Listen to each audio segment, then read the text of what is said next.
आज हम chapter cell start करेंगे। तो जब हम अपने चारों तरफ देखते हैं तो हमें लिविंग और नॉन लिविंग दोनों तरह के जो ऑर्गेनिज्म हैं, लिविंग ऑर्गेनिज्म भी दिखाई देते हैं और नॉन लिविंग चीज़ें भी दिखाई देती हैं। तो हमें कई बार ये देखकर आश्चर्य होता है और हम खुद से ये क्वेश्चन पूछते हैं कि वो कौन सी ऐसी चीज़ है जो किसी भी ऑर्गेनिज्म को लिविंग बनाती है। तो इसका आंसर ये है कि जिस भी चीज़ के अंदर सेल प्रेजेंट होगी वो क्या कहलाएगी, वो लिविंग ऑर्गेनिज्म होगा। तो यानी कि सभी लिविंग ऑर्गेनिज्म जो हैं वो सेल से मिलके बनते हैं। और कुछ ऑर्गेनिज्म ऐसे होते हैं जिनकी पूरी बॉडी के अंदर बस एक ही सेल पाई जाती है, उसको हम यूनिसेल्युलर ऑर्गेनिज्म बोलते हैं। जबकि दूसरी तरह के जो ऑर्गेनिज्म हैं जिनके बॉडी के अंदर एक से ज़्यादा सेल्स होंगी उनको हम मल्टी सेलुलर ऑर्गेनिज्म बोलते हैं। तो एक सेल क्या होती है, what is a cell? Unicellular organism जो है वो उनके अंदर कुछ क्वालिटीज़ हैं, जैसे वो उनका इंडिपेंडेंट एग्जिस्टेंस होगा। दूसरी चीज़, उनके सारे जो इसेंशियल फंक्शंस हैं लाइफ के वो एक ही सेल परफॉर्म करेगी।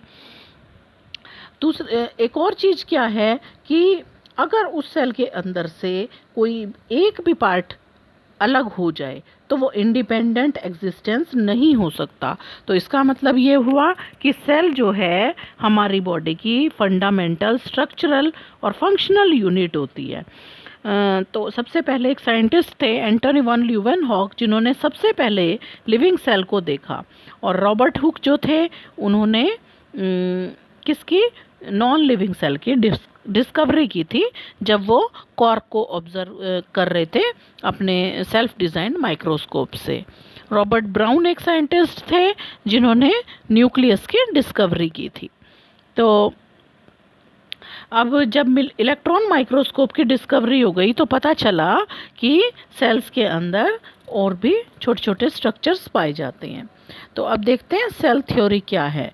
1838 में शेल्डन एक जर्मन बॉटनिस्ट थे। उन्होंने बहुत सारे प्लांट्स को ऑब्जर्व किया और ये बताया कि सभी प्लांट्स जो हैं वो अलग अलग तरह की सेल्स से मिलके बनते हैं और उन सेल्स के मिलने से उन प्लांट के टिश्यूज़ बनते हैं। और उसी टाइम पर एक और साइंटिस्ट थे, थियोडर श्वान। उन्होंने 1839 में वो एक ब्रिटिश जूलॉजिस्ट थे जिन्होंने बताया कि एनिमल्स की बॉडी अलग अलग टाइप के सेल्स से मिलके बनती है। और उन्होंने ये भी देखा कि उसकी जो आउटर बाउंड्री होती है सेल की उसको हम प्लाज्मा मेम्ब्रेन बोलते हैं। तो उन्होंने ये कंक्लूज़न भी दिया अपनी स्टडीज़ में कि जो प्लांट सेल होती है उसके चारों तरफ एक सेल वॉल भी पाई जाती है जो एक यूनिक कैरेक्टरिस्टिक है प्लांट सेल का। तो जो श्वान ने थ्योरी दी थी उसके हिसाब से क्या हुआ कि एनिमल्स और प्लांट्स जो हैं वो सेल्स से मिलके बनते हैं और या सेल्स के प्रोडक्ट होते हैं। शेल्डन और स्वान दोनों ने मिलकर सेल थ्योरी दी। और लेकिन इस थ्योरी के हिसाब से ये बात एक्सप्लेन नहीं हो पाई कि ये नई सेल्स कैसे बनती हैं।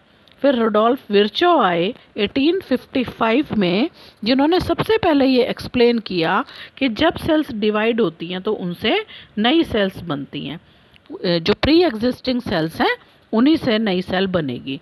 तो अब सेल थ्योरी में कुछ मॉडिफिकेशंस की गई और एक नई सेल थ्योरी को फाइनल शेप दी गई, जिसके हिसाब से 2 पॉइंट्स थे।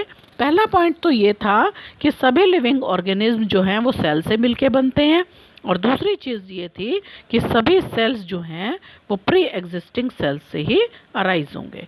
तो ये था आपका सेल थ्योरी के बारे में टॉपिक।